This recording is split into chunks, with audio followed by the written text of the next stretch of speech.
alamin. Salawat dan salam kita aturkan kepada junjungan kita baginda Nabi Agung Muhammad Sallallahu Alaihi Wasallam yang telah menjadi perantara kebaikan bagi umat manusia. Kemudian dalam kesempatan ini yang terhormat Ibu Dekan, Ibu Dr. Qadariyah, terima kasih atas support yang luar biasa. Yang kami hormati Ibu Wakil Dekan, Ibu Dr. Maftuh Soliha, luar biasa support untuk anak didik Ibu semua, terima kasih. Kemudian semua panitia ya dan semua peserta yang ada di sini.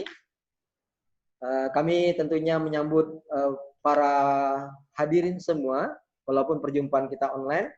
Saya haturkan satu dua pantun buat kita semua ya, sebagai semoga menjadi penambah semangat. Sungguhlah indah negeri kami, tempat bermain si bidadari. Selamat datang di acara kami, semoga berkenan di hati. Pergi memancing membawa bakmi. Nah, ini mancing bawa bakmi pula gitu ya. Ikan dipancing untuk sedekah. Terimalah suguhan kami, semoga berkesan membawa berkah. Selamat datang semuanya. Saya lihat orang-orang hebat yang hadir di sini, orang-orang terhormat dalam acara terhormat dan di tempat yang terhormat. Para dosen-dosen, beberapa saya lihat, kemudian kawan-kawan mahasiswa, kemudian dari Bangka Belitung UMKM, selamat datang. Kemudian dari Supergot, Ibu Widya Astuti, distributor utama Supergot susu kambing untuk Sumsel dan Bangka Belitung, ya, serta yang lain. Baik, boleh kita angkat slide-nya? Karena waktunya 15 menit, biasanya 15 menit ini hanya untuk dipakai mukodima ya. Ini harus masuk materinya. Mudah-mudahan cukup kita nanti sharing dan tenang buat semuanya peserta yang hadir. Insya Allah FEBI Fakultas Ekonomi Bisnis Islam UIN Raden Patah akan mempersembahkan series ya. Nanti habis ini ada kelanjutannya dan kami pun insya Allah mahasiswa pasca sarjana Universitas Islam Negeri Raden Patah Palembang akan sharing dengan ibu bapak hadirin semua, kita bersama-sama dalam forum-forum berikutnya, ya. Paling tidak insya Allah 1 tahun ke depan kami masih bersama, ya, dan insya Allah siap untuk berkolaborasi sharing dengan kita semua. Boleh diangkat slide-nya? Wajah saya tidak usah kelihatan, tidak apa-apa, ya. Tidak perlu terkenal, yang penting duitnya banyak, ya. Bentar Pak ya. Iya, boleh diangkat slide-nya, ya. Iya. Hari ini Ibu dan Bapak semua, para hadirin, saya akan menyampaikan tentang berubah untuk sukses dan sukses dalam perubahan. Dalam rangka kita transformasi bisnis kita, ya, dari offline ke online, ya, dari konvensional ke digital, ya. Oke. Ya. Baik. Sambil kita menunggu slide naik, tentunya hari ini pertanyaan sederhana buat kita semua, mewakili semua keadaan, mewakili semua kondisi, ya. Kita selalu bertanya, ya, mengapa harus sukses? Dan kemudian pertanyaan kedua selalu, apa rumus untuk sukses? Ya, semua orang menginginkan kesuksesan. Kesuksesan menurut definisi kita masing-masing, boleh dalam rangka kita berbisnis, kita berkeluarga, dalam rangka kita beribadah, menghambakan diri kita kepada Allah Subhanahu wa taala, silakan kita boleh mengambil definisi sukses untuk apapun yang ingin kita capai, boleh jangka pendek, jangka menengah, jangka panjang. Tetapi rumusnya ternyata adalah satu, ya. Rumus sukses adalah ketika kita melakukan segala sesuatu dengan total. Rumusnya adalah apa? Total, ya. Rumusnya apa? Totally, ya. Kalau bahasa Inggrisnya full tilt, ya. Kalau bahasa Indonesianya habis-habisan, ya. All out. Nah, itu rumus sukses, ya. Kalau itu sudah kita pegang, ketika satu tekad sudah ada, maka kemudian kita berjuang habis-habisan, insya Allah pasti sukses. Karena kerja keras tidak pernah mengkhianati pada hasil, ya. Fa'iza azamta fatawakkal 'ala Allah. Boleh diangkat slide-nya yang kami kirim? Atau saya harus angkat sendiri? Coba. Oh, saya nggak bisa ngangkat. tidak menjadi co-host saya. Mungkin host atau siapa, atau Bang Maruta boleh angkat slide-nya. Oke, sip. Alhamdulillah. Sudah itu Pak, slide-nya udah ada. Oh, sudah ada? Oh, sip. Ya, sudah slide. Nggak kelihatan ya? Oh, di saya yang nggak kelihatan ya, di sana kelihatannya. Oke, baik kalau begitu. Oke, previous dulu, previous. Nah, baik Bapak Ibu semuanya, nanti saya mohon diingatkan waktu ya, karena background saya memang trainer, jadi kalau bicara itu kadang bisa 2 hari, 3 hari, ya, mengisi training ke mana-mana, bahkan alhamdulillah sempat mengisi training sampai ke Malaysia, Jawa Timur, ya, Jawa Tengah, mana-mana beberapa tempat. Cuma akhir-akhir ini saya sudah mulai kurang kegiatan mengisi trainingnya, karena saya sudah mulai mendedikasi diri untuk menjadi social planner.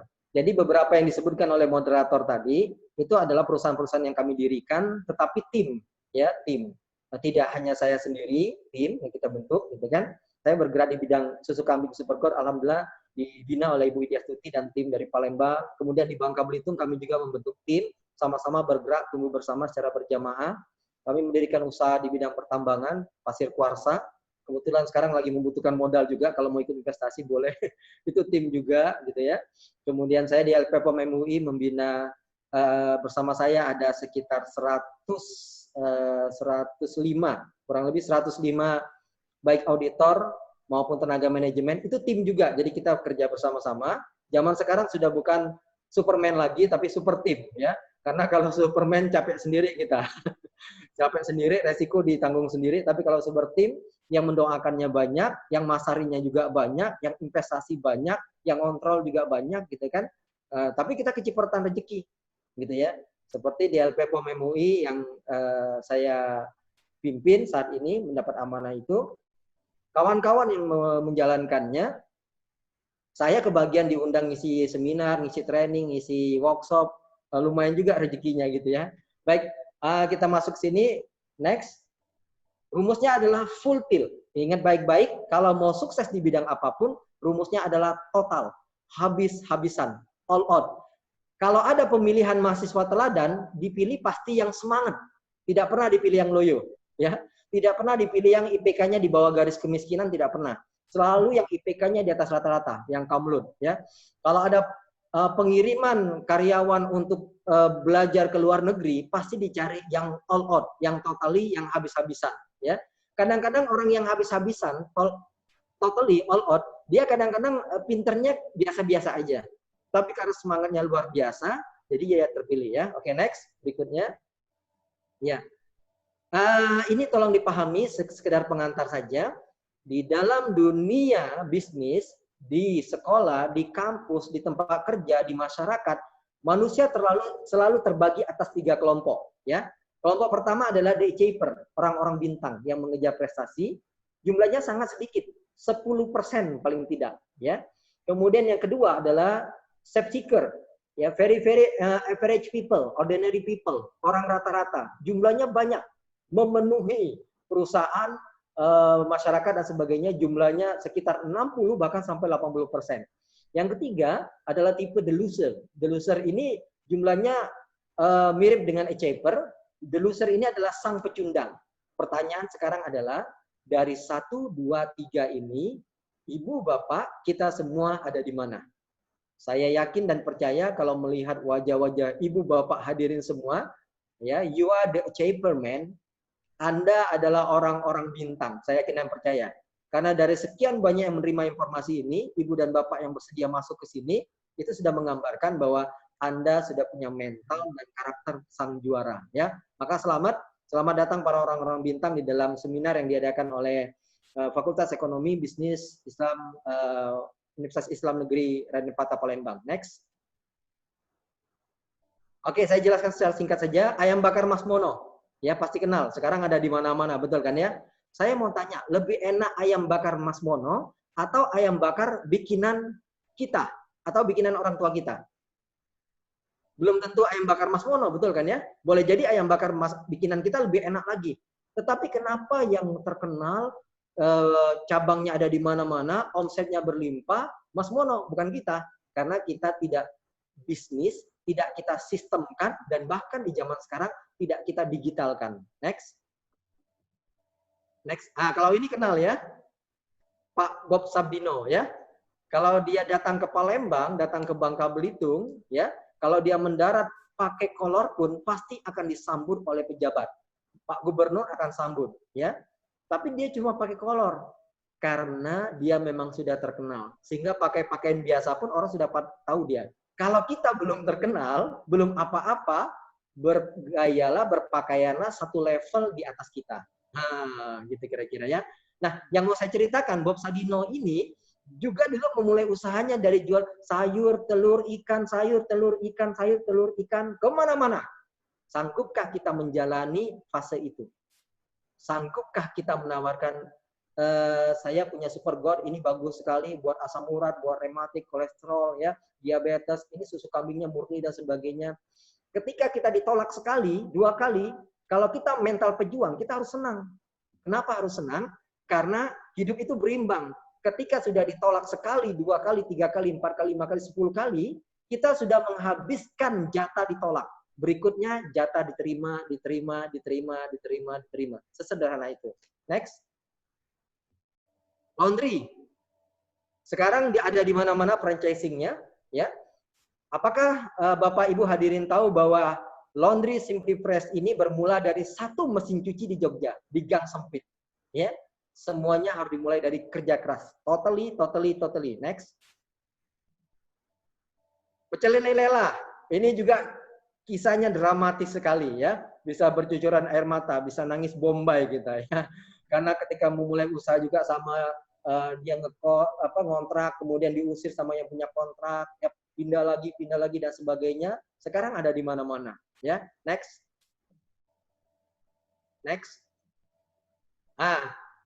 Ayam goreng, mungkinkah itu kita sebut merek, nggak apa-apa ya, KFC, Metro Fried Chicken dan sebagainya, ya. Bikinan kita juga bisa bikin seperti ini. Saya merasa bahwa ayam goreng bikinan Mbak yang di rumah kami itu dia enak sekali, mengalahkan makanan cepat saji ayam goreng lainnya. Tapi mengapa yang sukses berbisnis KFC dan sebagainya? Karena kita nggak bisniskan, nggak sistemkan bisnis gitu kan, nggak kita digitalkan. Next. Di dalam gambar ini saya perlu sampaikan pesawat antariksa ini, ya, pesawat roket ini, ya. Saya mau tanya kepada Anda semua dan silakan tolong jawab melalui chat. Pada saat kapankah energi paling banyak dikeluarkan oleh roket ini? A. Pada saat dia akan lepas landas meninggalkan bumi, atau B, ketika sudah melayang di angkasa? Silakan jawab. Ya, pada saat lepas landaskah?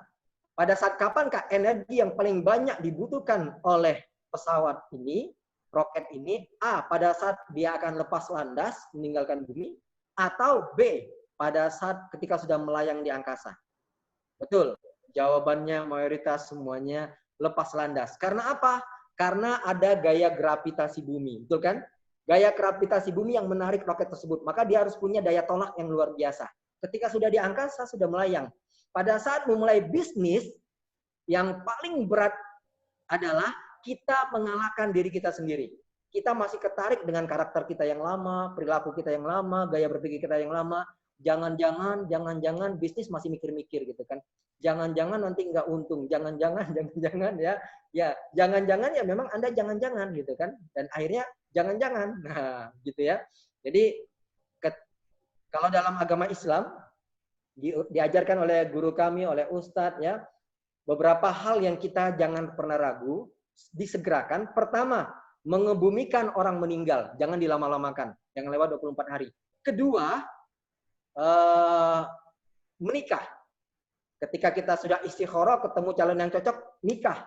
Ya, jangan ditunda-tunda, karena kalau ditunda nantilah 2 tahun lagi. 2 tahun ini peluang setan masuk, maksiat terjadi, nauzubillah min dzalik. Yang ketiga, pada saat jual beli, kalau sudah cocok segera beli. Bisnis juga kalau sudah cocok di hati kita, jalankan totally all out. Allah akan membuka jalannya. Apalagi niat kita ibadah, manjahadu fisabilillah lanah diyanahum subulana. Allah akan bukakan jalannya. Next. Ya.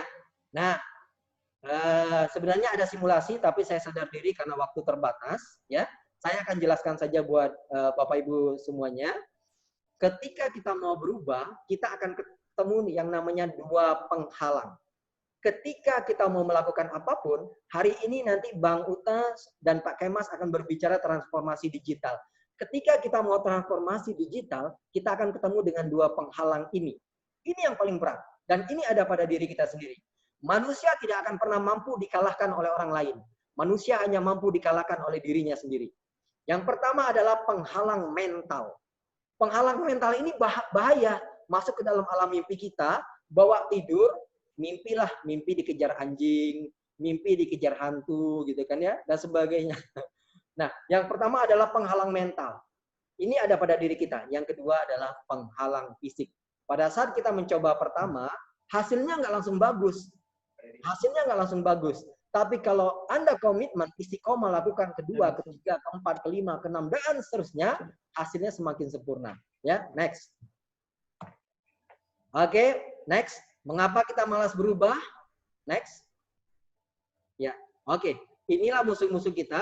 Musuh-musuh kita ini adalah penyakit 1M4L. Apa itu? Malas, lemah, letih, lesu, letoy, lunglai, lebay. Takut gagal, takut miskin, takut rugi. Kaya belum pernah sudah takut miskin duluan. Takut keluar dari zona nyaman, takut lelah, takut stres, takut malu, takut terlihat bodoh dan ditertawakan. Next. Rumusnya, kalau Anda melakukan usaha yang sama setiap hari, maka Anda akan mendapatkan hasil yang sama setiap hari. Kalau kita mengeluarkan usaha senilai 1 juta, maka hasilnya juga kurang lebih 1 juta. Kalau Anda melakukan usaha senilai 10 juta, maka hasilnya juga kurang lebih 10 juta. So, kalau Anda ingin hasil yang berbeda, maka ubahlah usaha Anda dari senilai 10 juta, ubah menjadi senilai 100 juta, misalkan. Maka hasil Anda juga senilai 100 juta.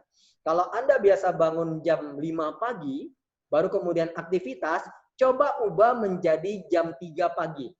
Anda akan melihat pertambahan nilai yang luar biasa pada diri Anda.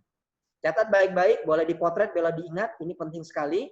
Albert Einstein mengatakan, jika Anda ingin hasil yang berbeda, maka Anda harus merubah usaha Anda. Dan beliau pun juga meneruskan kalimatnya, hanya orang gila yang ingin hasil yang sama, tapi usahanya tetap sama. Ingat baik-baik, hanya orang gila yang ingin hasil yang berbeda, tapi hasilnya tetap sama. Usahanya tetap sama. Saya ulangi, hanya orang gila yang ingin hasil yang berbeda, hasilnya pengen lebih baik, tapi usahanya masih itu saja. Itu kata Albert Einstein adalah orang gila. Next. Oke, sekarang saya masuk ke dalam transformasi digital. Ya, tadi sebagai pengantar motivasi. Mohon izin Pak, 3 menit lagi ya Pak ya. Oh, 3 menit ya? Nggak terasa ya. Ya, silakan Pak. Indonesia semakin digital ya, nanti kita lanjutkan ditanya jawab ya. Populasinya tinggi sekali, ini Januari per 2020 ya. Sudah 272 juta ya. Tinggi sekali. Mobile phone connection sudah 300-an juta, internet user sudah 175 juta. Kemudian pengguna media sosial ya, itu 160 juta lebih. Penetrasinya sudah 59%. Next. Saya dikasih diskon lagi lah waktunya. Ya, siap Pak. Nah, coba kita lihat overview of internet use ya. Total number of internet user of any device ya. Angkanya penggunanya tinggi sekali 175 juta. Kemudian pengguna internet ya dibandingkan dengan populasi ini 64%. Angkanya bagus sekali. Kemudian annual growth in the number of internet user 17% ini presentasinya ya. Pertumbuhan per tahunnya luar biasa. Kemudian average daily time spent using the internet on any device by each internet user. Jadi setiap hari itu rata-rata orang pengguna internet ini menghabiskan waktu 7 jam 59 menit, hampir 8 jam. Jadi bisa dibayangkan potensi yang luar biasa kalau kita pemasaran melalui digital ya. Kita jualan melalui digital. Next. Oke, ini saya pinjam data dari Bapak Teten Mas Duki, Bapak Menteri Koperasi dan UMKM Republik Indonesia. Angkanya besar sekali ya. E-commerce tumbuh di tengah pandemi COVID luar biasa. Kalau kita lihat penjualan meningkat 2,4 miliar ya. Kemudian transaksi harian naik 4,8 juta rupiah ya. Kemudian ini coba kita lihat konsumen baru ya, sekarang ini terjadi peningkatan. Banyak orang yang tadinya nggak ngerti apa-apa kemudian masuk ke dalam media online. 51% angkanya permintaan online ya 5 sampai 10 kali lipat. Wah, ini luar biasa.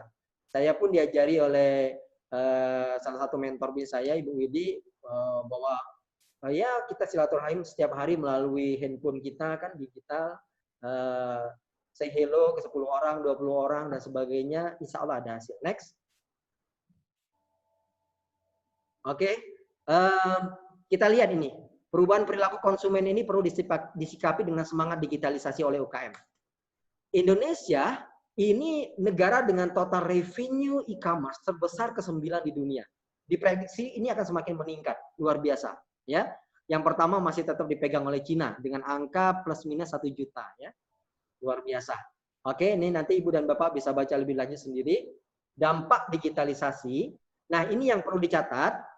Perhatikan pada kalimat sayangnya, dari sekitar 64 juta populasi UMKM di Indonesia, baru 13% saja yang telah terhubung ke ekosistem digital, 87% sisanya dalam kondisi luring atau offline, atau seluruh aktivitas usaha mereka seperti pembelian, penjualan, pemasaran, hingga pembayaran masih sangat bergantung pada interaksi fisik. Kawan-kawan semua, anak-anak muda, orang-orang hebat yang ada dalam forum ini, baru 13%. Jadi kalau kita main, UKM yang lain itu jualannya masih offline, masih nitip ke warung gitu kan ya, jualan keliling, gitu kan. Nah, kita memanfaatkan digital, kita bisa berjualan ke seluruh dunia, ya. Nah, ini bisa kita manfaatkan. Next. Oke. Ini pesan Pak Teten Mas Duki. Pandemi COVID-19 adalah momentum tepat untuk Indonesia melakukan percepatan digitalisasi UMKM. Oke, tangkap peluang ini ya. Next. Oke, next. Ya, next. Yang lainnya unmute saja ya. Ini saya lewatkan, nanti kita bahas. Next. The value revolution, ini penting sekali ya. Penting sekali the value revolution. Next. Nah, saya perlu jelaskan ini kepada semuanya. Jagung ini harga di pasar mungkin 10.000 dapat 4, dapat 3 gitu ya. Di petani lebih murah lagi, betul kan ya? Next. Kemudian kalau kita ubah dari jagung yang dijual begitu menjadi jagung bakar, satu jagung bakar 10.000, ada yang 15.000, ada yang 20.000, ya.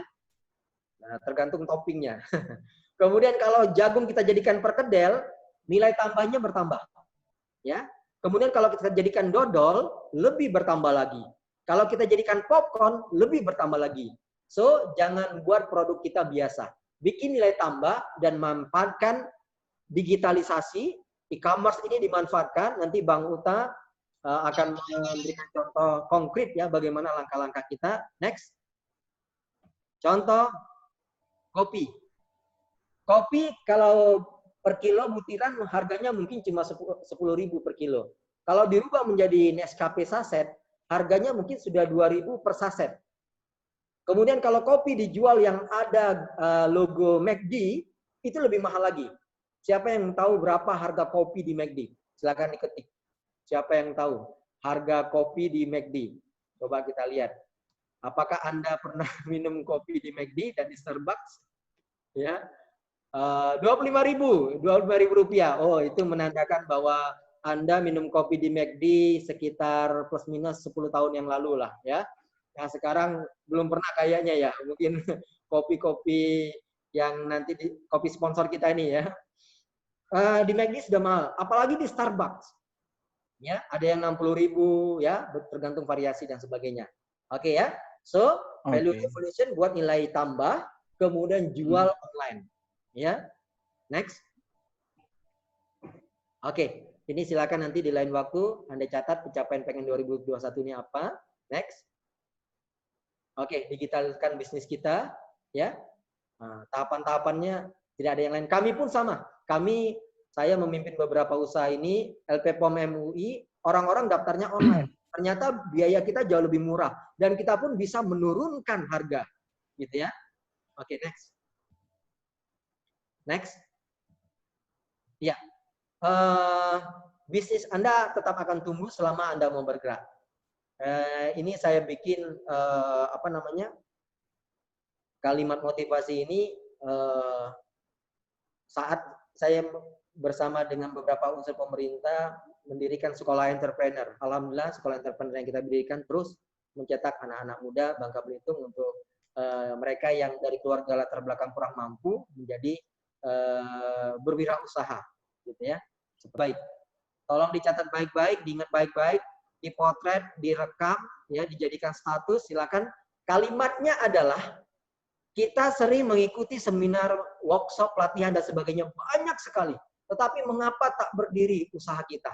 Mengapa usaha kita tak berkembang? Ternyata kalimatnya adalah sungguh sulit jika aku terpaksa, namun begitu mudahnya jika aku mau. Sungguh sulit jika aku terpaksa, namun begitu mudahnya jika aku mau. Kalau Anda mau, wahai sahabat, maka semua akan mudah. Tantangan, halangan, rintangan seperti apapun, kita akan dengan senang hati menjalankannya. Kalau kita mau, semuanya akan mudah. Selalu akan ada jalan. Tapi walaupun ringan, namun kita terpaksa, tidak bersedia, apalagi belum apa-apa kita sudah mengatakan, saya sudah tahu ilmu ini. Atau, kayaknya susah. Nanti siapa yang mau beli ya? Maka kalimatnya adalah, sungguh sulit jika aku terpaksa. Namun begitu mudahnya jika aku mau. Slide terakhir. Next. Next, satu lagi. When you take action, the miracle happen. Bayaran kita besok hari tergantung apa yang kita lakukan hari ini. Bayaran kita besok hari tergantung apa yang kita lakukan hari ini. Jack Ma, pemilik Alibaba.com, itu dulu bukan siapa-siapa. Ditolak melamar di KFC, ditolak menjadi polisi, kemudian menjadi mahasiswa dengan lulusan nilai yang cukup kecil. Kemudian siapa lagi? Yang kita tahu orang-orang hebat yang dulu mereka bukan siapa-siapa, ya. Thomas Alva Edison, mereka bukan siapa-siapa dulu, melakukan percobaan lebih dari 1000 kali. Kemudian Albert Einstein juga sama, ya. Nggak lulus UMPTN berdasarkan sejarah yang saya baca itu kurang lebih kalau nggak salah 3 kali. Kemudian Walt Disney juga sama. Walt Disney itu dia dulu bukan apa-apa pada saat dia gambar toko tikus dan sebagainya dicemoohkan. Kemudian dia bikin Disneyland di Amerika. Kemudian dia bikin 102 proposal disebar kepada 102 bank di Amerika. Ditolak semuanya. Lalu dia kumpulkan uang dari keluarganya, andai tolong dan sebagainya. Dia dirikan Disneyland. Dan sebelum Disneyland berdiri, dia meninggal dunia. Kemudian pendirian diteruskan oleh istrinya. Lalu pada saat selesai dikumpulkan wartawan dan masyarakat. Masyarakat Pak. bertanya, 30 detik ya, 30 detik lagi ya. Masyarakat bertanya, bukankah kalau Mr. Walt Disney masih hidup, apa yang akan dikatakannya? Melihat Disneyland ini berdiri begini megah. Istrinya mengatakan, suamiku Mr. Walt Disney sudah mampu melihat Disneyland ini berdiri begini megah jauh sebelum bangunan ini berdiri. Ya, baik, terima kasih, semoga bermanfaat. Wassalamualaikum warahmatullahi wabarakatuh. Waalaikumsalam warahmatullahi wabarakatuh. Baik, terima kasih kepada pemateri pertama, Bapak Ustadz Nardi Pratomo SE yang telah menyampaikan materi yang luar biasa. Dan tentunya kalau kita berbicara motivasi, 15 menit atau 20 menit itu sungguh sangat singkat sekali, Pak ya. Tapi nanti kita akan lanjutkan di mungkin sesi tanya jawab ya. Baik, Bapak Ibu para peserta yang kami hormati, kita akan melanjutkan materi yang kedua. Ini akan disampaikan oleh Bapak Maruta Christian SE, yang mana beliau merupakan dosen STEBIS di Muara Enim, kemudian Direktur BUM Rabbani, kemudian Direktur CV Al-Maidah Berkah Sejahtera, dan founder Genspreneurs, co-founder Kopi Pekat, dan beliau akan membawakan materi yang sangat luar biasa, yaitu Change to Get Change, yang bertemakan bagaimana merevolusi bisnis model. Waktunya 15 menit. Semoga bisa dapat dimanfaatkan dengan baik. Dan kepada Bapak Maruta Christian SE, kami persilahkan. Baik, bismillahirrahmanirrahim. Assalamualaikum warahmatullahi wabarakatuh. Suara saya jelas? Waalaikumsalam warahmatullahi wabarakatuh. Jelas, Pak? Suara saya jelas ya, rekan-rekan sekalian. Izin saya share screen dulu. Oke. Maaf. Oke. Oke, tampil ya. Oke, baik. Bismillahirrahmanirrahim. Assalamualaikum warahmatullahi wabarakatuh. Rekan-rekan sekalian, insyaallah dirahmati Allah. Segala puji bagi Allah, Rabb semesta alam yang alhamdulillah hari ini memberikan kita nikmat kesehatan, nikmat kesempatan, sehingga kita bisa hadir di sini dalam rangka berdiskusi gitu ya, rekan-rekan sekalian. Narasinya adalah untuk berdiskusi, saling mengisi di tengah-tengah masa pandemi ini. Saya rasa rekan-rekan sekalian, kalian adalah orang-orang yang luar biasa, karena kita adalah orang-orang yang memilih percaya bahwa masa depan itu adalah milik orang-orang yang percaya bahwa masa depan itu masih milik kita. Kita memilih optimis gitu ya, bahkan mencari solusi di tengah-tengah masalah yang saat ini cukup banyak gitu ya, di tengah-tengah masalah pandemi. Dan rekan-rekan sekalian insya Allah dirahmati Allah. Oke. Saya di awal ingin menyampaikan kepada Anda semua bahwa saya adalah seorang pembelajar, maka oleh karena itu saya mengatakan kepada semua, mari kita berdiskusi dua arah, saling mengisi dan saling memperkaya, agar kaya manfaatnya, makin bergizi pula bahasan kita. Maka izinkan saya rekan-rekan sekalian, Maruta Christian, membahas 15 menit ini dengan narasi kita semua, bahwa kita ingin mencari solusi. Stop berkeluh kesah, stop untuk menyalahkan pihak mana-mana saja, tetapi yang harus kita lakukan semua pada hari ini adalah kita mau beradaptasi di tengah-tengah pandemi. Bahkan kita mencari solusi. Oke, saya mulai dengan ada apa dengan peserta. Tadi sudah diulas oleh para narasumber, Pak Nardi, kemudian dari MC juga, bahwa ternyata rekan-rekan sekalian, peserta hari ini ada yang dari Medan, ada yang dari Jogja, ada yang dari Bandung, bahkan Banjarmasin, Pontianak yang hadir pada hari ini. Dan ternyata 83% ini milenial, 30 tahun ke bawah umurnya. Dan rekan-rekan sekalian adalah para pebisnis yang rata-rata sudah punya usaha 3 tahun ke bawah juga. Dan ini menurut saya saling mengisi itu menjadi penting. Maka karena saya punya waktu cuma 15 menit, nah ini karena saya punya waktu 15 menit, ini disclaimer-nya ya. Pertama, sesi sharing kita hari ini hanya penambahan knowledge, belum sampai kepada penambahan skill. Yang kedua, untuk yang bersifat teknis seperti penggunaan FB Ads, digital, marketing lain sebagainya akan mudah-mudahan kita lanjutkan via WA. Yang ketiga, saling respect dan sensitivitas gitu ya. Saya yakin setiap owner bisnis menginginkan bahwa jejaring itu penting. Maka meleverage bisnis kita semua adalah dengan melakukan silaturahmi. Boleh jadi kita nanti semua akan saling membuka pintu rezeki setelah momen-momen ini. Amin ya. Amin. Oke, ya, baik. Kita akan mulai dengan sebuah diskusi kita pada hari ini dengan kalimat mari belajar dari Nokia. Ponsel Nokia adalah ponsel yang dijuluki sebagai ponsel sejuta umat di tahun awal 2000-an. Kenapa? Karena besarnya pangsa pasar Nokia waktu itu. Dan mereka digadang-gadang sebagai perusahaan yang akan merajai pangsa pasar ponsel sampai dengan dekade-dekade selanjutnya. Tapi apa yang terjadi rekan-rekan sekalian yang selanjutnya? Apa yang terjadi? Tahun 2010, 11, 12, dan 13, brand Nokia gulung tikar. Bahkan harus terakuisisi oleh Microsoft. Di akhir masa kebangkrutannya, CEO Nokia mengatakan, we did not do anything wrong, but somehow we lose. Mereka tidak melakukan sesuatu yang salah, tetapi bagaimanapun mereka kalah. Artinya, sampai detik terakhir, pihak Nokia tidak tahu apa salah dari mereka. Ternyata cepatnya libasan teknologi ketika iPhone mengeluarkan smartphone, sedangkan mereka tetap mengeluarkan Symbian mereka, menghabisi mereka. Kemajuan teknologi melibas kemajuan mereka. Kenapa ini bisa terjadi rekan-rekan sekalian? Kalau kita bisa melihat polanya, ternyata bukan cuma Nokia, brand-brand raksasa seperti Kodak yang menguasai pangsa pasar kamera waktu itu juga terlibas. Bluebird, sejak hadirnya Grab, sejak hadirnya Gojek, sejak hadirnya Uber, orang-orang sudah beralih rekan-rekan sekalian. Tidak lagi, boleh di-unmute. Tidak lagi kemudian menggunakan Bluebird gitu, tetapi menggunakan Grab dan Uber. Padahal Bluebird tetap wangi, Grab tetap wangi kawan-kawan sekalian. Kenapa itu bisa terjadi? Itu yang kita kenal dengan revolusi industri 4.0. Revolusi industri 4.0. Kecepatan zaman, teknologi yang masuk ke platform bukan hanya merubah struktur ekonomi, tapi juga merubah struktur sosial. Terlebih kawan-kawan di masa-masa pandemi hari ini. Di masa pandemi ini, dengan ada kebijakan physical distancing, social distancing, kita dipaksa rekan-rekan sekalian meloncat kepada society 4.0. Bahkan kita melompat kepada industri 5.0 rekan-rekan sekalian. Karena adanya pandemi hari ini memaksa kita sebagai black swan-nya ekonomi. Angsa hitam, fenomena yang terjadi ratusan tahun sekali. Dan ini memaksa kita untuk meloncat, kawan-kawan. Dan ini sekali lagi adalah tantangan dan landscape bisnis kita di masa yang akan datang. Dan bagi orang-orang yang tidak bersiap, maka kita akan terlibas dengan kemajuan teknologi dan terlibas dengan kemajuan zaman.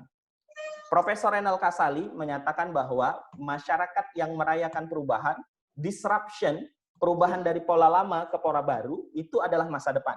Namun bagi mereka yang sudah nyaman dengan keadaan sekarang dan takut perubahan, mereka akan berpikir bahwa ini adalah awal kepunahan.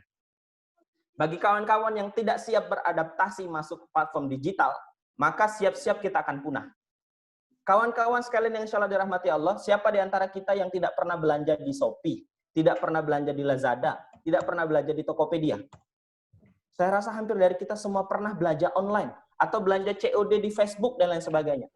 Itu kawan-kawan berdasarkan berita Kompas menyebutkan bahwa menggerus pasar-pasar manual, pasar-pasar konvensional. Ke depan, pasar-pasar digital ini yang akan menguasai pasar-pasar kita. Bahkan berita dari detik.com menyebutkan bahwa akan tahun 2030 akan dibuat 800 juta robot yang menggantikan tenaga kerja manusia, kawan-kawan. Perusahaan-perusahaan besar akan melakukan otomisasi di perusahaan mereka. 800 juta orang pasti akan jadi nganggur. Kalau kita tidak dekat, rekan-rekan sekalian, kita tidak dekat dengan dunia digital, kita akan terlibas oleh kemajuan zaman ini. Dan bagaimana kemudian landscape bisnis kita hari ini, per tahun 2020, banyak kemudian disebutkan bahwa generasi sekarang adalah generasi milenial. Bahkan sudah muncul generasi adiknya, generasi Z namanya. Kalau dulu mungkin kita mengenal internet, mobile phone, itu ketika kita sudah sekolah. Adik-adik kita, generasi di bawah kita, mereka belum sekolah tapi sudah kenal gadget. Lihat perilaku anak kita, adik kita, cucu kita mungkin, keponakan kita. Ketika disodorin HP, mereka udah sangat-sangat lincah gitu ya. Memainkan HP mereka itu sudah sangat-sangat lincah. Kenapa? Mereka sudah akrab dengan dunia digital.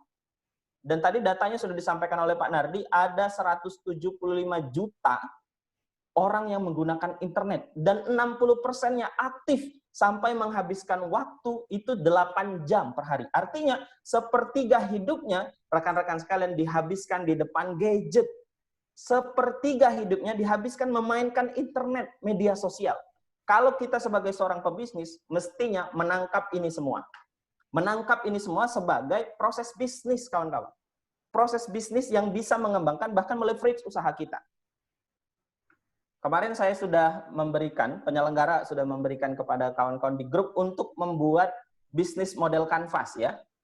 Sudah semua bikin? Boleh tulis di chat. Sudah selesai? Sudah selesai? Ada yang sudah? Oke ya, yang sudah silakan tulis di chat. Nanti dapat door prize itu ya. Baik, untuk memahami bisnis model kanvas rekan-rekan sekalian, ada 9 item utama. Pertama adalah mengerti tentang target pasarnya. Kedua adalah keunggulan produknya. Kemudian cara mengkomunikasikan produknya, kemudian bagaimana mengengage para pelanggan, mengikat para pelanggan, kemudian ada aktivitas kunci yang mereka lakukan, sehingga aktivitas itu bisa menjadi terleverage, bisa terlaksana dan menjadi punya dampak kuat terhadap perusahaan mereka.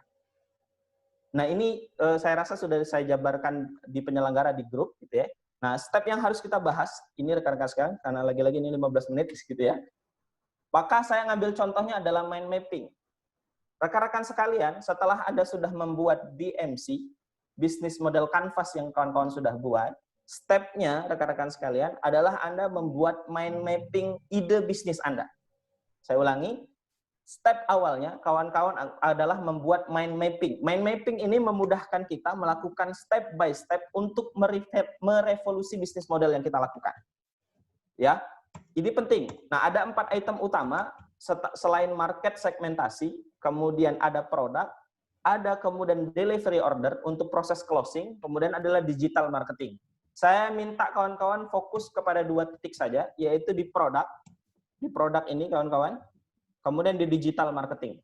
Ini step kita untuk melakukan revolusi bisnis. Saya tidak mengatakan digital adalah segalanya. Tetapi rekan-rekan saya prediksi 10 tahun, 20 tahun yang akan datang, pasar digital akan menguasai pangsa pasar konvensional. Karena tindakan perilakunya, behavior konsumen sudah berubah. Behavior konsumennya sudah berubah. Oleh karena itu rekan-rekan sekalian, untuk proses produk, soal branding lah, soal manajemen resource SDM, supplier saya sudah mengerti. Saya rasa kawan-kawan sudah mengerti. Karena rata-rata semuanya adalah owner bisnis. Tetapi kalau kita mau masuk ke platform digital, kawan-kawan, kalau mau masuk ke platform digital, yang paling penting bagi Anda semua, rekan-rekan sekalian, untuk mengeksekusi bisnis Anda harus punya resource namanya konten. Dan hasil riset yang kami lakukan, ternyata hasil yang paling punya dampak dan punya impact untuk dinilai, dilihat oleh para calon-calon konsumen adalah yang mengandung foto dan mengandung video. Jadi, Anda harus punya konten yang mengandung foto dan video dari produk Anda. Foto ya bisa Anda bikin produknya apa, misalnya ada produk karangan bunga, ada produk online shop gitu ya, ada yang kemarin saya lihat tuh ada yang kuliner, rata-rata hampir kuliner semua. Maka produk-produk foto kita, kuliner kita itu memang harus angle fotonya sudah bagus dan di-research. Kemudian itu bisa diselesaikan dengan adanya Photoshop, ada Corel Draw, bahkan ada template PowerPoint sekarang untuk kita nge-post bagaimana iklan kita diminati oleh orang-orang lain. Nah, ini bisa dilakukan. Maka bagi kawan-kawan, kalau ingin merevolusi bisnis kita, maka pertama antum harus punya, Anda semua harus punya konten foto atau konten video. Itu penting. Yang kedua, proses digital marketing. Makanya waktu di teaser awal, ketika rekan-rekan semua mendaftar, ada kalimat pertanyaan, Anda punya akun media sosial mana? Punya YouTube kah? Punya Instagram kah? Punya Facebook kah? Atau akun media sosial lain seperti Twitter, bahkan TikTok ada ya, TikTok ada yang punya TikTok. Sekarang TikTok juga sudah ada TikTok Ads gitu ya. Nah, rekan-rekan sekalian, syarat awalnya Anda harus punya, kalau mau masuk ke platform digital, harus punya akun-akun tersebut. Punya pin page di Facebook, untuk Facebook Ads, Instagram, kemudian punya WhatsApp bisnis, memang WhatsApp bisnis, atau kemudian website, atau sifatnya landing page gitu. Karena untuk memetakan siapa sih pangsa pasar kita. Nah, ini penting. Kemudian nanti bisa menggunakan Facebook Ads atau Instagram Ads, kawan-kawan. Ini bisa dilakukan. Dan terakhir adalah proses penggunaan database kalau kita mau meleverage usaha kita. Secara sederhana, rekan-rekan sekalian, karena waktunya sekali lagi 15 menit, saya lihatkan kepada Anda, nih mungkin, bagi Anda yang pengguna Facebook atau pengguna Instagram lah ya, mungkin sering melihat iklan yang seperti ini. Iklan yang seperti ini. Kita lihat kawan-kawan sekalian, ada misalnya di digital marketing itu, dari ebook. Kita lihat ada 646 penyukanya status ini, kemudian ada 28 komentar, 49 kali dibagikan, dan 401.904 orang yang menyukai atau memutar iklan ini. Dan kita kalau ngeliat Facebook, rekan-rekan sekalian, seringkali kalau 5 atau 7 status personal, setelahnya adalah kalimat yang bersponsor. Ini ada tulisannya, bersponsor. Ini ada bersponsor. Ini adalah Facebook Ads. Dia bisa menjangkau segmentasi pasar yang kita lakukan. Ini contoh yang Kopi Pekat saya lakukan. Saya baru 1 bulan kawan-kawan mengadakan buat produk ini ya, gitu dengan rekan-rekan sekalian, dengan produk UMKM di sini. Dengan 1 bulan kami bisa mengeksekusi 100 kilo untuk jual kopi, dan itu di luar dari Sumatera. Kami kirim di luar Sumatera. Artinya Facebook Ad ini sekali lagi kawan-kawan, kalau kita bisa tepat menggunakannya, maka bisa meng-leverage usaha yang kita miliki. Sekali lagi saya sampaikan, Facebook Ads, Instagram Ads, itu bisa menaikkan traffic dan branding produk kita. Memang ilmu marketing selanjutnya, ilmu untuk closing, copywriting, itu bisa kita lakukan. Itu bisa kita lakukan rekan-rekan sekalian dengan ilmu-ilmu konvensional yang kita miliki. Tapi ini adalah medium untuk kita mencapai momentum agar perusahaan kita besar. Dan kalau kawan-kawan sekali lagi tidak melakukan ini, kita akan tertinggal. Kita akan tertinggal. Tadi datanya disampaikan Pak Nardi, dari 64% UMKM kita cuma 13%. Kita bisa kejar kawan-kawan meleverage usaha. Saya jamin kalau kita bisa melakukan ini, usaha kita bisa terleverage. Saya termasuk orang yang kena dampak oleh pandemi, kawan-kawan. Saya kena pandemi. Saya punya satu unit usaha yang bergerak di bidang kuliner. Ngisi itu hampir 1.700 per hari untuk makan. Setelah pandemi, 25 karyawan saya harus terpaksa dirumahkan. Karena semua sekolah terhentikan, kemudian sehingga usaha ini sudah tidak bisa jalan. Maka saya membuat sekarang ide dengan kawan-kawan bagaimana membuat minimarket online sekarang. Sedang kami urus agar kemudian proses usaha ini juga tetap terjalan. Dan kalau kita tidak mentransformasi bisnis, kita akan kelibas. Nah, ini yang saya cantumkan, bagaimana step by step memaksimalisasi Facebook Ads, Instagram Ads Anda, agar revolusi bisnis itu bisa kita jalankan. Oh, sebentar lagi ya, habis sebentar lagi. Ini nanti sudah ada jamnya apa yang harus dilakukan kawan-kawan. Saya harapkan nanti bisa kita diskusi lanjut di WA. Kawan-kawan, ini step awal kawan-kawan kalau bingung mau ngelakuin apa sih revolusi bisnis awal yang bisa Anda lakukan dengan memaksimalisasi platform digital, ini step-stepnya sudah kami cantumkan. Nanti akan kita serahkan nanti di grup masing-masing, sehingga kawan-kawan setelah ini langsung bisa mengeksekusi. Sebagaimana yang disampaikan oleh Mark Zuckerberg, beliau ini tahu semua ya, gitu ya, pengegas Facebook, bahkan sedang mengakuisisi WhatsApp dan Instagram. Kata dia aturan bisnis paling sederhana itu adalah melakukan mana yang paling mudah dulu, maka insya Allah ke depan kita bisa mendapatkan progres-progres atau kemajuan-kemajuan. Jadi paling penting dalam sebuah bisnis itu take action aja dulu, lakukan aja dulu. Nah, mungkin itu dulu dari saya, karena 15 menit. Terima kasih. Assalamualaikum warahmatullahi wabarakatuh. Waalaikumsalam warahmatullahi wabarakatuh. Aplaus yang meriah untuk pembicara dan pemateri kita yang kedua, Bapak Maruta Christian, yang telah memberikan materi yang luar biasa tentang Change Get Change, yaitu mari kita merevolusi bisnis kita untuk meraih kesuksesan ya tentunya. Baik, terima kasih sekali lagi kepada Bapak Maruta Christian yang telah menyampaikan materinya. Dan langsung saja Bapak Ibu para peserta yang kami hormati, kita akan melangsungkan ataupun melanjutkan materi yang ketiga, ya ini akan disampaikan oleh Bapak Kemas Ridwan Firdaus, yang mana beliau merupakan dosen akuntansi di LP3I, merupakan praktisi juga, dan juga guru produktif akuntansi di SMK Negeri 8 Palembang. Ya, tentunya beliau telah banyak melakukan seluk-beluk mengenai laporan keuangan ya. Dan langsung saja waktunya 15 menit kepada Bapak Kemas Ridwan Firdaus, kami persilahkan. Terima kasih, teman-teman. Bisa dengar suara saya? Jelas, Pak. Jelas, yuk. Saya tidak banyak lagi untuk mengulas motivasi ataupun memacu semangat teman-teman, karena waktunya sudah 11.13, ya. Jadi kalau saya ngomong 15 menit, jadi 11.30. 28. Jadi waktu untuk diskusinya sangat sebentar. Saya langsung aja ke topik kita, yaitu laporan keuangan. Ya, ini slide-nya salah ya. Oke. Teman-teman, dari pembicara pertama dan kedua itu memotivasi kita untuk bergerak. Nah, biasanya entrepreneur itu seperti yang itu, mereka bergerak dulu, memikirkan keberlangsungan usaha yang dirintis, ya. Tapi aspek administrasinya sering tertinggal. Nah, teman-teman semuanya sudah punya usaha sekitar 1 tahun, mungkin mulai dipusingkan dengan hal-hal yang administrasi, yaitu misalnya masalah pajak, laporan keuangan.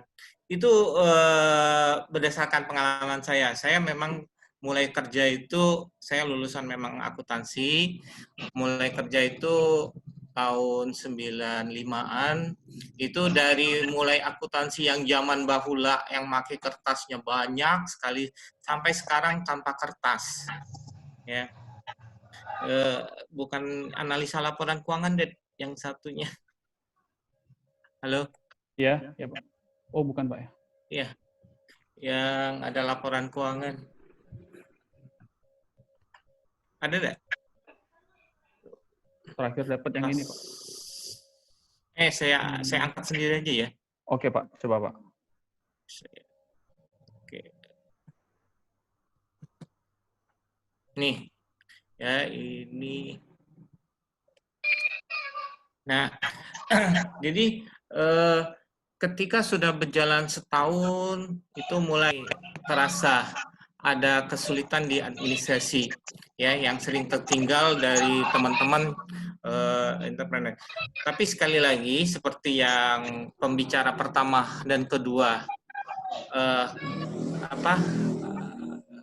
bicarakan, itu selalu pakai tim, ya, bukan super one man show. Ketika kalian one man show, pasti akan ada salah satu aspek yang akan ketinggalan, yaitu terutama masalah administrasi.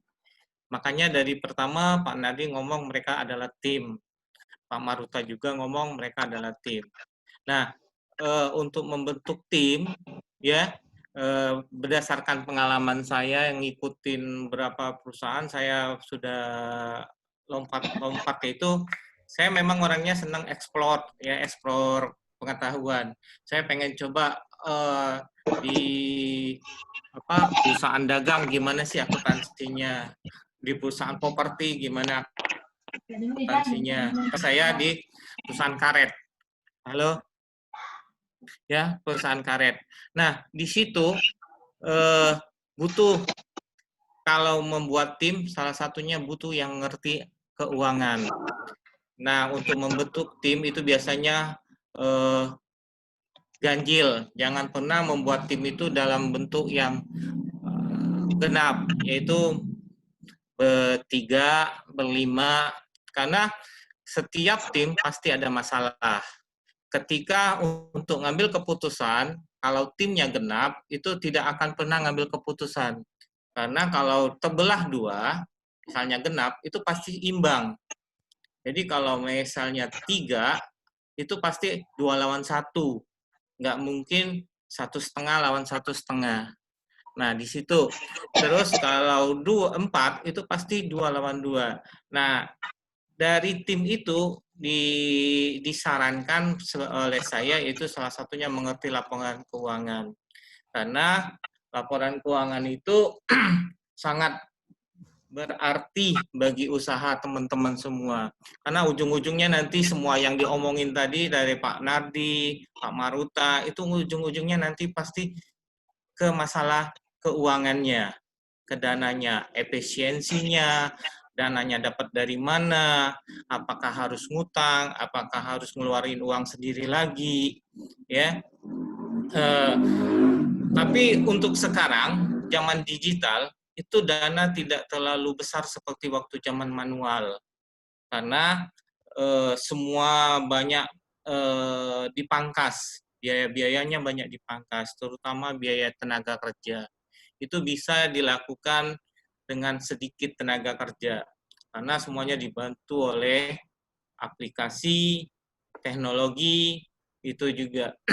Nah, setelah setahun berjalan, rata-rata pasti laporan keuangan menjadi masalah. Kita langsung masuk, sebenarnya ini masalah teknis, tapi saya akan hanya membuka wawasan aja, enggak mungkin menuntut teman-teman untuk mengerti ataupun mahir menjadi laporan keuangan, tapi bisa membaca laporan keuangan. Seorang entrepreneur itu kalau tidak bisa membaca laporan keuangan, nanti tidak tahu arah. Bisnisnya jalan, konsumennya banyak, tapi kok bisa bangkrut, ya. Tapi contoh banyak mungkin yang sudah besar, ya, salah arah. Itu kita bisa lihat misalnya Abutur. Abutur itu konsumennya banyak, tapi dia salah arah. Ketika uangnya banyak, mereka ekspansi, ya. Ketika ekspansinya gagal. Ketika jatuh tempo ada, ya, jadi gagal bayar. Itu bukan penipuan sih sebenarnya, tapi karena salah pengelolaan keuangan. Salah pengelolaan keuangan. Nah, di laporan keuangan itu ada 3 komponen khusus, yaitu neraca, laporan laba rugi, dan laporan perubahan ekuitas. ya, sebelum masuk ini kita harus mengerti dulu bahwa laporan keuangan ini adalah produk dari ilmu akuntansi, ya. Karena di dunia ini ilmu catat mencatat itu hanya ada satu, yaitu akuntansi. Kalau dulu sebelum, tapi peserta semuanya ini adalah milenial ya, di atas umur, di bawah umur 20 semua. Kalau dia yang di atas umur 50 pasti mengenal ada dulu tata buku. Ya, tata buku itu adalah ilmu mencatat itu peninggalan Belanda, tapi tergerus metodenya karena metodenya itu tata buku itu buku tunggal. Tapi setelah ada akuntansi, itu double book, buku pencatatan ganda, ilmu tata buku itu tergerus dan kalah bersaing, dan yang eksis itu adalah akuntansi. Sampai sekarang belum ada lagi ilmu yang bisa menyaingin akuntansi itu untuk masalah catat mencatat dan membuat laporan keuangan. Nah, akuntansi itu adalah ilmu sebuah sistem. Ya, sebuah sistem. Orang awam biasanya kalau sudah ngomong akuntansi ribet katanya. Lihat uang, lihat angkanya aja tapi uangnya ada. Memang ada beberapa catatan itu tidak ada uangnya, ya.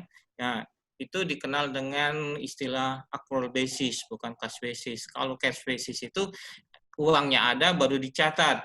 Tapi kalau accrual basis ini ada pengakuan-pengakuan yang tanpa ada uangnya tapi harus dicatat.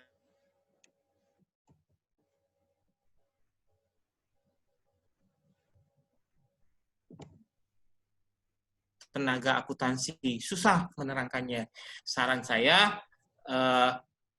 mulai sekarang, mulai baca-baca untuk teman-teman itu mulai membiasakan mengenal akuntansi supaya ketika usahanya besar bisa mengetahui secara pasti kondisi keuangan dari usahanya.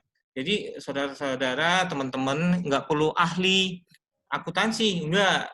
Tapi bisa baca laporan keuangan, harus bisa. Karena Anda adalah pemilik dari usaha tersebut.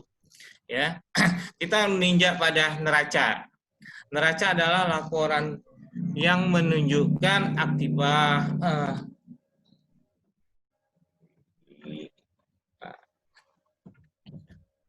ini tidak kelihatan di sininya.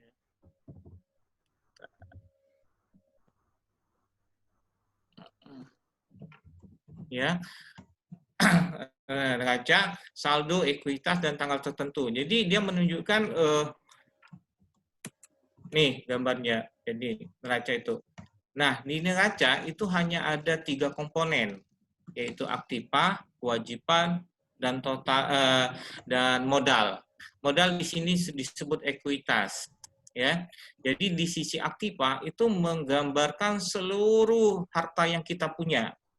Di sisi kewajiban itu menunjukkan sumber daya yang menghasilkan aktiva, yaitu kewajiban dan ekuitas. Artinya aktiva kita itu mungkin berasal dari hutang atau kewajiban. Misalnya kita punya mobil, ya, punya aset perusahaannya, punya kendaraan transportasi 10 unit.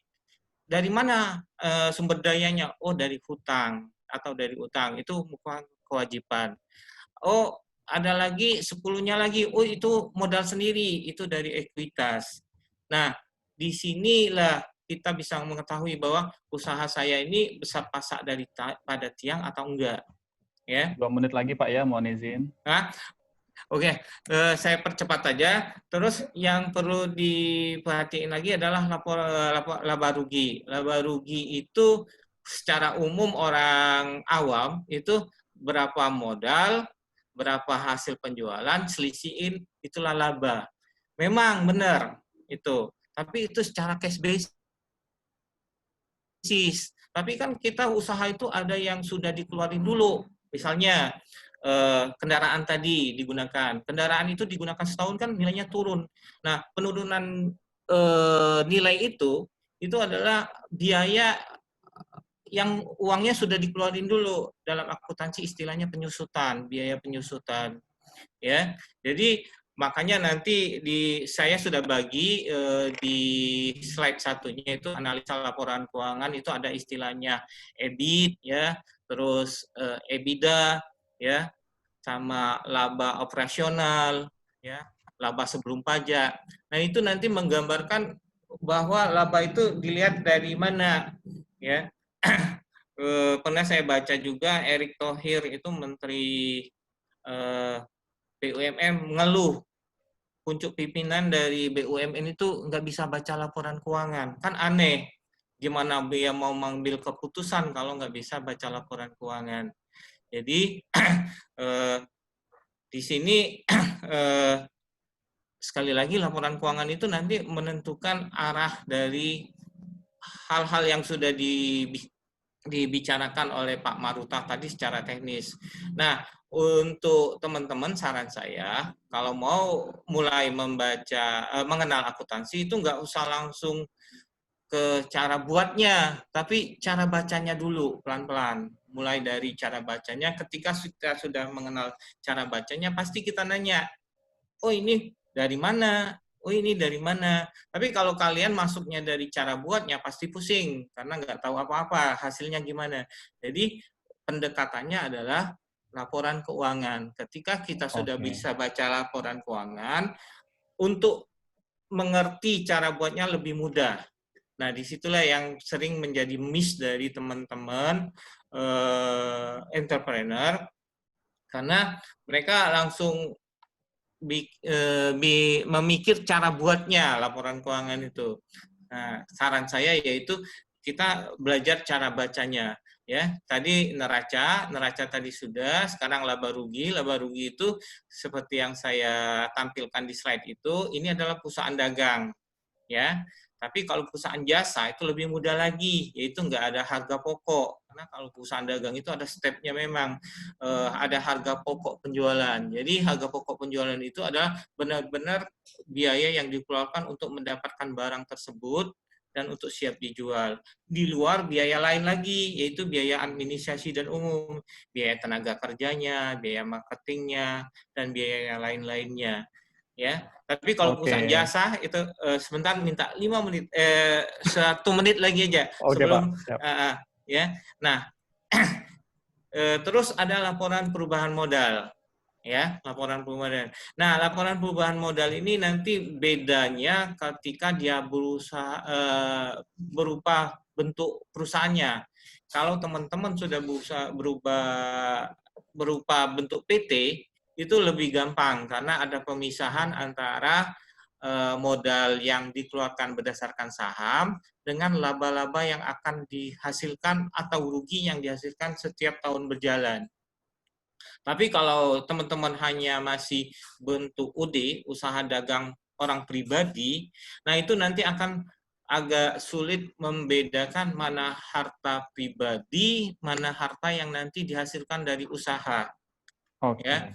Nah, tapi kalau yang sudah berupa bentuk PT itu gampang sekali karena saham itu tidak berubah nilainya. Yang berubah itu adalah laba atau rugi. Ketika rugi itu menggerus laba, nanti hasilnya minus, ya. Tapi ketika laba itu hasilnya laba ditahannya akhirnya itu baru positif. Nah, laba inilah yang nanti akan dibagi kepada pemegang saham, namanya dividen. Jadi benar-benar pemisahan antara harta perusahaan dengan harta pribadi kalau PT. Makanya ketika bapak-bapak atau teman-teman mau mengakses ke lembaga keuangan, biasanya diminta bentuknya PT. Karena kalau Bapak dan Ibu masih berbentuk CP atau UD, biasanya ketika terjadi masalah, semua harta Bapak dan Ibu harus ikut menanggungnya. Tapi kalau bentuk PT itu hanya sebesar saham yang diterbitkan. Ya. Oke, baik. Nah, itu aja. Satu lagi saran saya, jadi untuk belajar akuntansi itu sekarang sangat mudah. Di internet itu banyak sekali modul akuntansi sederhana. Jadi saran saya mulailah untuk mengenal akuntansi tapi jangan langsung cara buatnya, tapi cara baca laporan keuangannya. Itu Baik, saja saran terima saya. Terima kasih. kasih. Wassalamualaikum warahmatullahi wabarakatuh. Waalaikumsalam warahmatullahi wabarakatuh. Terima kasih dan aplaus yang meriah untuk Bapak Kemas Ridwan Firdaus SE yang telah menyampaikan materi tentang seluk-beluk laporan keuangan bagi UMKM. Dan Bapak Ibu, para peserta yang kami hormati, seiring dengan waktu tanpa terasa sudah 2 jam berlalu ya, tentunya ilmu yang sangat bermanfaat sekali kita dapat ambil dari 3 pemateri kita, dan kami telah mencatat ataupun melihat daripada pertanyaan Bapak Ibu yang telah Bapak Ibu sampaikan melalui grup chat Zoom, seperti itu. Nah, karena mungkin nanti waktunya ketika tidak cukup untuk menjawab satu persatu, izinkan kami para panitia dan pemateri akan menjawabnya melalui grup WA kita ya. Dan nanti semua peserta yang terpilih, ada 6 orang terpilih yang nanti akan mendapatkan door prize hadiah spesial dari kami, nanti juga akan kami umumkan melalui japri WA masing-masing, seperti itu. Baik, kita manfaatkan waktu saja. Ini ada pertanyaan dari, saya pilih, dari Lisa Herdianti. Nah, di sini bertanya, permasalahannya masih banyak UKM yang masih kurang bisa menggunakan aplikasi teknologi, apalagi yang berada di daerah kabupaten. Ini mungkin lebih ke ini ya, tadi ya, ke Bang Uta ya. Nanti mungkin bisa dijawab Bang Uta, mungkin pertanyaannya bahwa banyak nih UMKM yang masih belum bisa menggunakan aplikasi mungkin untuk pemasaran, apalagi yang berada di daerah kabupaten yang mungkin terkendala dengan signal dan lain sebagainya. Kalau menurut Bang Uta sendiri gimana nih solusi dari hal ini untuk daerah yang belum ada teknologi, ya teknologinya masih terkendala seperti itu. Oke, terima kasih Pak Dedi. Ini yang bertanya siapa, Ibu? Mbak siapa? Mbak Lisa Herdianti. Oh, Mbak Lisa Herdianti. Oke, Mbak Lisa Herdianti ya. Begini Mbak Lisa, pertama saya mengatakan bahwa masuk ke platform digital itu bukan segalanya. Bukan segalanya. Akan tetapi kami meramal bahwa 10-20 tahun yang akan datang, pangsa pasar kita adalah pangsa pasar digital. Artinya kita nih dipaksa mau nggak mau masuk ke platform digital. Dan itu tentu ekosistem infrastruktur yang ada di tengah-tengah kita akan sudah masuk. Saya agak heran juga nih, kalau daerah mana ya kira-kira yang belum masuk dunia digital ya, maksudnya belum ada sinyal handphone. Saya rasa kan Mbak kalau sudah ikut ini berarti kan sudah bisa memanfaatkan dunia digital gitu ya, bisa memanfaatkan dunia digital. Kedengaran suara saya ya? Kedengaran ya? Kedengaran Pak. Kedengaran, oke. Jadi rekan-rekan sekalian, dalam perkara ini tentu dalam masuk ke dalam platform digital, pertama Anda kenal dulu market dan produk Anda. Itu yang paling penting. Kalau misalnya Anda jualannya, misal nih, produk-produk lokal, misalnya, keripik apa misalnya, keripik tertentu, atau misalnya kayak saya ngambil contoh misalnya kayak kopi kayak gitu ya, saya bikin produk kopi, saya sudah punya target marketing, biasanya yang suka ngopi ini adalah laki-laki, kedua punya habit merokok dan begadang gitu ya, begadang. Maka saya secara umum menargetkan produk saya ini ya bisa dalam skala kecil, artinya dengan orang yang berada di sekitar saya, menggunakan Facebook Ads. Facebook Ads itu sekali lagi membantu sekali untuk kita ngasih traffic iklan kepada orang-orang yang menjadi segmen pasar kita. Nah, teknologi itu hanya membantu meleverage. Yang mungkin kalau kita secara manual ada etalase toko, ya mungkin orang di sekitar kita saja, di desa kita saja atau di daerah kita saja. Tapi dengan online atau digital, kita bisa merambah pasar yang jauh lebih besar. Tadi sudah ada datanya, ada 170 juta. Saya 1 bulan itu sudah bisa ngirim ke Jakarta, bisa ngirim ke Pekanbaru, bisa ngirim ke Riau gitu ya, bisa ngirim ke Jogja, produk kopi ini gitu. Padahal kami di daerah, saya itu di daerah, di Muara Enim itu Sumsel pelosok lah gitu ya. Tapi bisa ternyata kawan-kawan. Saya yakinkan kepada Anda, dengan era teknologi dan infrastruktur yang sekarang, itu bisa. Terbukti Anda juga bisa ikut webinar ini, artinya Anda juga sudah terkena terhadap produk-produk digital. Mungkin itu Bang Dedi. Oke, terima kasih Bang Uta yang telah menyampaikan tanggapannya ya terkait pertanyaan bahwa UMKM yang belum dapat ataupun belum mengenal produk ataupun keunggulan teknologi ini bisa, ya tentu harus beradaptasi ya Bang, seperti itu ya. Dan tentunya sumber ilmu dari internet juga banyak sekali. Dan mudah-mudahan ini para peserta kita sudah bisa membantu nih para UMKM yang mungkin masih terkendala di keilmuannya dalam bisnis digital seperti itu ya. Mudah-mudahan bisa menjawab dari pertanyaan Mbak Lisa Herdianti ya Mbak ya. Kemudian kita Gini Pak Dedi, saya tambahin. Ya. Pak Dedi, saya tambahin sedikit ya. Nggak, maksud saya, kenapa akhirnya grup ini penting, kawan-kawan sekalian, bahwa kita kan mau masuk ke platform digital. Nggak ada lagi namanya Superman, tapi ada super team. Nah, harapannya ya di grup ini, kita semua bisa saling sharing ilmu, sehingga nanti ke depan berkelanjutan. Bukan cuma sekadar di webinar, tapi bisa kita lanjutkan di pertemuan-pertemuan selanjutnya. Entah via WhatsApp atau via acara seperti ini. Mungkin itu Bang Dedi. Boleh. Siap. Terima kasih. Nah, itu tadi informasi menarik ya, Bapak Ibu semuanya, bahwa kita tidak hanya di webinar ini saja, tetapi bisa berkelanjutan silaturahminya dan sharing knowledge-nya di grup WA dan seterusnya. Baik, selanjutnya saya akan pilih satu lagi pertanyaan. Ini dari Aprianti, ya. Mungkin ini pertanyaan cocok ke Pak Nardi ya. Izin Pak Nardi, ini mungkin bisa langsung ditanggapi. Pertanyaannya, saya Aprianti dari Bangka. Adakah cara efektif penjualan keluar daerah? Karena terkadang yang jadi masalah itu ongkirnya terlalu tinggi saat ini. Jadi beban buat konsumen keluar daerah untuk mencoba produk kita. Makasih sebelumnya. Nah, ini permasalahan ongkir yang tinggi kalau transaksi keluar daerah. Apalagi ini dari Bangka juga ini, Pak Nardi, silakan untuk bisa ditanggapi pertanyaan dari saudari Mbak Aprianti.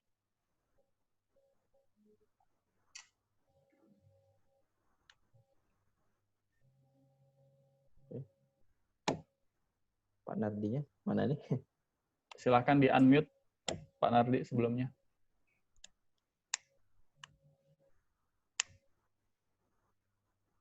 Bisa mendengar suara saya Pak Nardi?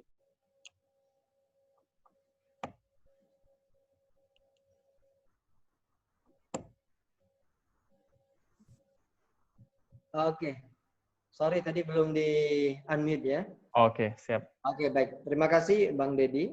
Terima kasih Bu Aprianti dari Bangka juga ya. Jadi nanti hadiahnya bisa diambil langsung ke kantor ya. MUI di Pangkal Pinang ya.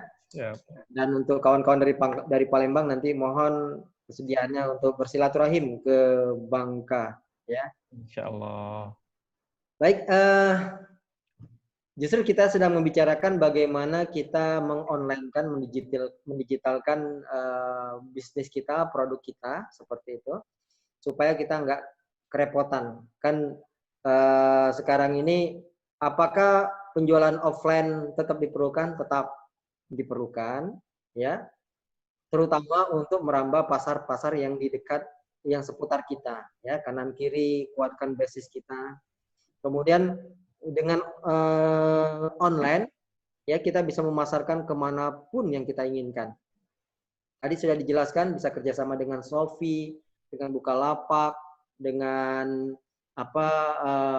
Aladin Street, ya, kemudian Alibaba dan sebagainya. Silakan kerjasama. Nah, sebelum saya masuk kepada mengingat biayanya mahal, gitu ya. Nah, Ibu Aprianti dan kawan-kawan semua, satu hal yang tadi belum saya jelaskan adalah perkuat pada database. Database harus kuat. Karena kalau Bapak Ibu tidak kuat database, maka sulit. Ya, maka sulit sekali. Dan saya juga tadi membaca ada pertanyaan dari Bu Mayasari, gitu kan. Nah, bagaimana nih kalau kita iklan terus-menerus, gitu kan. Nah, kalau kita punya database yang kuat, apalagi identitas diri, misalnya kapan lahirnya, asalnya dari mana, agamanya apa, kita bisa personalkan mereka. Karena orang enggak kita sama. Saya pun kalau dikirimi iklan terus-menerus, masuk ke WA saya, masuk ke Facebook saya dan sebagainya, saya ada rasa bosan juga, gitu kan ya. Males lah, apalagi produk ini tidak saya inginkan, gitu kan ya. Tapi mulailah kita personalkan, misalkan hari miladnya kapan Ibu, kami ikut turut mendoakan Ibu Wati, kami ikut mendoakan Ibu hari ini Ibu ulang tahun yang ke-52. Semoga usianya semakin berkah ya Bu ya, makin sehat dan sebagainya. Itu kan hal yang umum. Saya rasa tidak ada orang yang marah ketika dikirimi doa gitu kan ya. Nah, tapi kalau diiklankan terus-menerus kadang-kadang bosan gitu kan ya. Kecuali memang dia punya ketertarikan khusus, kita japri lebih lanjut, itu is okay gitu kan ya. Nah, menjual nggak ada cara lain. Maka yang harus disiapkan oleh UMKM adalah di awal tadi saya sampaikan adalah berani kerja keras, berani untuk total, siapkan dari awal produk kita itu apa. Ini sebagai contoh ya, kemasannya kita harus oke, kelas kita masuk kemana, premium gitu kan, middle up, kemudian legalitasnya, BPOM-nya ya, kemudian halalnya dari LPPOM MUI gitu kan ya, kemudian di sini lengkap ya, ada 14 kriteria pada kota ini, ingredientnya, komposisinya gitu kan ya, kemudian nilai gizinya dan sebagainya. Ini harus ada, kita siapkan dulu. Kalau nggak kita siapkan, agak berat kita mau online. Bagaimana mungkin tiba-tiba ada buyer dari luar negeri gitu kan, mau beli kopi kita, mau beli keripik kita dan sebagainya, lalu dia tanya, do you have halal certificate? Kemudian kita bilang, oh saya belum punya sertifikat halal, tapi ini kami halal kok gitu, karena yang masaknya juga muslim, orangnya pakai kerudung dan sebagainya. Nggak bisa, lada saja, buyer dari Timur Tengah dia minta halal certificate, BPOM-nya harus ada dan sebagainya ya. Jadi kita online, oke online ya, tapi legalitas dilengkapi, nilai pasnya harus ada seperti itu. Karena sejago apapun kita pemasaran online, kalau tidak ditopang dengan legalitas yang kuat, sulit gitu kan ya. Nah kemudian tapi ya tadi Bang Maruta sudah menjelaskan potensi sangat luar biasa. Segeralah kita migrasi ke digital. Bagaimana ini mahal sekali ya ongkos kirim. Kenapa dari Cina sana ongkos kirimnya bisa 0 rupiah, gitu kan? Hal yang menarik ini ya, bisa 0 rupiah. Ada apa? Nah, maka disinilah kita membutuhkan jejaring, kerjasama dengan ekspedisi-ekspedisi, apalagi ekspedisi yang murah, ya kita kerjasama. Kalaupun memungkinkan, kita bikin hub, ya katakanlah hub kita untuk misalnya produk kita dari Bangka, hub kita di Sumatera ada di Palembang satu, kemudian di Medan satu misalkan. Jadi kalau pembelian ke arah Sumsel, Sumatera bagian selatan sana, tinggal kita kontak yang ada di kantor kita di Palembang. Gitu kan, ya. Itu kalau memungkinkan. Polanya kerjasama saja seperti itu. Begitu juga kalau yang ada di Jakarta kita kerjasamakan seperti itu. Nah ini yang harus kita lakukan, gitu kan ya. Silakan bikin hub-hub. Ibu Bapak mungkin tahu Malaysia. Negara ini kalau boleh kita bilang produknya tidak terlalu banyak, tidak sebanyak Indonesia. Tapi dia borong produk-produk dari Kota Padang, dari Palembang, dari Bangka, dari mana-mana, ya.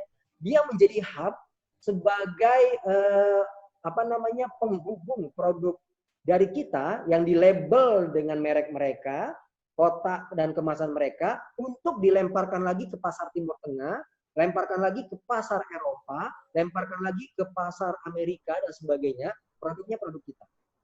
Produk Indonesia, produk dari Palembang mungkin, ya, tapi dilabel lagi oleh mereka seperti itu, ya. Maka kenapa kita harus kuat di dalam packaging, harus kuat di dalam digital, nggak menutup kemungkinan Ibu dan Bapak nanti tiba-tiba Ibu dan Bapak dapat pesanan dari Dubai, ya misalnya keripik cuminya dapat pesanan dari Dubai, dia minta dikirim 1 kontainer per bulan, ya seperti itu. Kita pun secara suplai produk ada gitu kan, tapi kalau legalitasnya belum beres, kemasannya belum beres, nggak bisa. Yang bisa adalah paling diborong sama mereka, dilabel lagi sama Singapura sama Malaysia, dikirim ke Dubai, mereka sebut produk mereka, padahal ngambilnya dari Bangka. Ya, nah hal-hal itu yang harus kita lakukan. Teruslah bergabung dengan jejaring-jejaring komunitas pengusaha-pengusaha ekspor impor, ya, bikin hub dan sebagainya, terus bergerak dan bergeraknya. Oke. Terima kasih Pak Nardi atas tanggapannya dan semoga bisa menjawab pertanyaan dari Mbak Aprianti ya. Terima kasih sekali lagi atas pertanyaannya. Dan selanjutnya kita akan pilih penanya yang ketiga. Ini saya tujukan dan cocok kayaknya buat Pak Kemas. Ini pertanyaan datang dari Susiana. Ya, Susiana ini dari Palembang. Pertanyaannya adalah, apa boleh belajar lebih mendalam tentang laporan keuangan dari pemateri Bapak ke Mas Ridwan? Saya ingin belajar lebih banyak tentang ini. Terima kasih. Maaf tadi lupa, kenalkan saya Susiana dari Palembang. Jadi Ibu Susiana ini saya satu tim dengan Ibu Widya Stuti dan Pak Nardi, distributor Supergood Palembang dan praktisi kesehatan layanan perawatan muka. Dan juga beliau ingin lagi menyusun laporan keuangan ini Pak, agar praktis dan mudah kelola. Jadi ini ada yang mau belajar nih Pak Nardi bareng Bapak, gimana nanti atau bisa berkonsultasi seperti itu. Silahkan ditanggapin Pak Nardi, pertanyaan dari Ibu Susiana. Pak Kemas, mohon maaf ya Allah. Mohon maaf Pak Kemas ini. Ya, terima kasih Mas Dedi. Ibu Susiana, terima kasih atas pertanyaannya.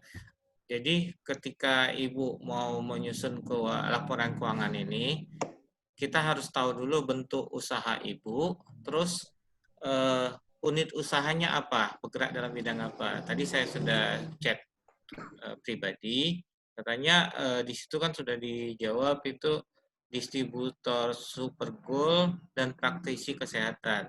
Nah, yang paling penting itu adalah bentuk usahanya, apakah sudah berbentuk PT atau masih bentuk orang pribadi. Nah, ketika dia sudah berbentuk PT, otomatis Ibu harus mulai memisahkan antara kegiatan transaksi pribadi dengan transaksi PT, karena PT itu adalah sudah badan hukum sendiri, ya. Kalau di Indonesia itu yang disebut badan hukum itu artinya sudah bisa melakukan kegiatan hukum atau bisa memiliki properti, bisa melakukan transaksi, itu badan hukum. Jadi kalau sudah dia berbentuk PT, mulailah memisahkan antara transaksi pribadi dengan transaksi PT. Tapi kalau Ibu masih bentuk orang pribadi usahanya, nah itu bentuknya masih gabung dia nanti. Ketika membuat laporan keuangan itu, Ibu agak susah memisahkan antara harta dari hasil usaha dengan harta dari memang yang kita punya. Ya, jadi yang penting sekarang mulai belajar memisahkan dulu transaksi antara transaksi usaha dengan transaksi pribadi. Setelah itu pelan-pelan baru bisa Ibu menyusun seperti yang format yang saya kasih itu kas. Nah, kas itu ya harus dipisahin kas usaha dengan kasnya rumah tangga. Tapi kalau bentuk PT memang sudah terpisah pasti, karena sekarang nggak ada PT yang tidak punya rekening. Kalau PT tidak punya rekening itu agak lucu. Nah, sekarang PT yang punya rekening itu ya semua transaksi dari PT itu masuk ke rekening atas nama PT dan terpisah dengan rekening Ibu. Nah, pelan-pelan terus mulai diinventaris harta yang dari usaha, misalnya aktifannya apa, kendaraan, mobil, apa itu mulai dipisahin. Nah, nanti dapat di sisi kewajibannya hutang yang PT dengan hutang pribadi dipisahin. Mulai hutang pribadi itu misalnya kartu kredit pribadi Ibu, kartu kredit tim yang lain, itu mulai dipisahin dengan hutang-hutang yang memang untuk kegiatan usaha. Setelah itu Ibu dapat, kurangkan dengan harta, nanti disitulah dapat modalnya, selisihnya. Karena antara harta, kewajiban, dan modal itu harus seimbang. Ya, makanya ada pomeo di akuntansi itu, balance itu belum tentu benar, tidak balance pasti salah. Jadi walaupun antara harta, hutang, dan modal itu sama, itu belum tentu benar kata orang akuntansi. Tapi kalau nggak sama, ya udah pasti salah. Karena itu tadi pemisahan laporan keuangan itu. Jadi Nanti kalau secara teknisnya nanti bisa kita, karena sama-sama di Palembang, mungkin bisa ketemu, mungkin saya bisa lihat bentuk laporan keuangannya, bentuk administrasi keuangannya, tapi secara umum Ibu mulai bisa memisahkan dulu untuk neraca. Neraca itu tadi yang seperti yang slide saya kasih, yaitu di sisi aktiva itu adalah harta, di sisi pasiva itu kewajiban dan modal. Kalau sudah berbentuk PT, modal itu ya Ibu cantumkan adalah sesuai dengan jumlah sahamnya. Saham yang diterbitkan misalnya 1 miliar, ya ditulis di situ 1 miliar. Nanti untuk menyeimbangkan dengan harta itu, kalau misalnya hartanya 2 miliar, kemungkinan 1 miliarnya itu dapatnya dari kewajiban. Nah, jadi itu aja. Jadi mulailah sekarang pelan-pelan memisahkan antara transaksi pribadi dengan transaksi usaha. Mungkin itu saja. Kalau memang ada kesempatan nanti bisa kita ketemu kopi darat, mungkin saya bisa lihat. Kalau di sini waktunya keterbatasan dan juga agak teknis, susah menerangkannya. Tapi secara prinsip yaitu mulailah sekarang memisahkan antara transaksi pribadi dengan transaksi usaha. Buat teman-teman yang juga punya usaha pribadi, itu langkah pertama. Jangan pernah sekali-sekali mencampur adukan transaksi usaha dengan transaksi pribadi. Misalnya ada uang banyak sedikit langsung beli mobil. Ternyata itu uang dari usaha, belum ketahuan untung atau rugi udah beli mobil duluan. Mobilnya nyicil lagi. Tahun-tahunnya bulan depan nggak ada bisa bayar, ditarik dealer lagi. Ya, usahanya nggak jalan. Jadi langkah pertama itu. Yang penting pisahkanlah dulu antara transaksi pribadi dengan transaksi yang untuk usaha. Itu aja jawaban saya untuk Ibu Susi. Mungkin dopresnya nanti Mas Dedi yang bisa konfirmasi gimana ya. Siap. Cukup itu mungkin bisa mengasih pencerahan buat teman-teman yang lain. Terima kasih Mas Dedi. Yuk. Oke, terima kasih sekali lagi atas tanggapannya Pak Kemas Ridwan Firdaus yang telah menanggapi pertanyaan dari Ibu Susiana. Dan terima kasih atas semua partisipasi dari audiens, karena berhubung waktu juga ini ya. Sebenarnya masih banyak ini para narasumber, pertanyaan dari para peserta kita ini ada beberapa masih, tapi karena waktu juga sudah hampir menunjukkan pukul 12 dan keterbatasan waktu kita, nanti seluruh pertanyaan mohon izin kepada para peserta untuk bisa para narasumber tanggapi melalui grup chat WA kita ya, seperti itu. Dan terima kasih juga tentunya kepada para narasumber yang telah meluangkan waktu membagi ilmunya kepada kami semua. Tentunya kita berharap semua yang telah kita bagikan ini menjadi amal jariah untuk kita semua, dan silaturahim tidak hanya terhenti di webinar ini, tapi akan ada silaturahim selanjutnya, berbagi ilmu dan berbagi rezeki tentunya insya Allah ya. Dan Bapak Ibu para peserta yang kami hormati, demikianlah acara seminar kita pada siang hari ini.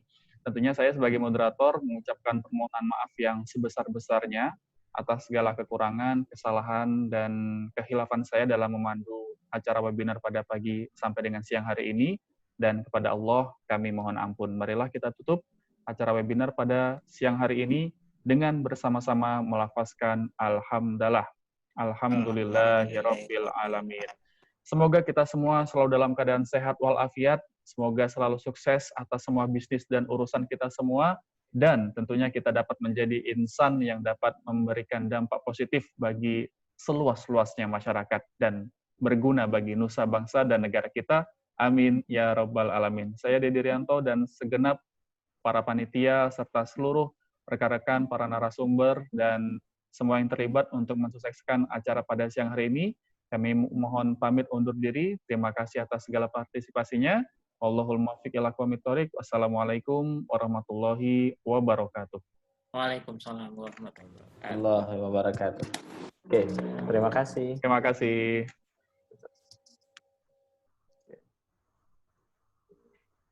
Terima kasih untuk semuanya. Terima kasih.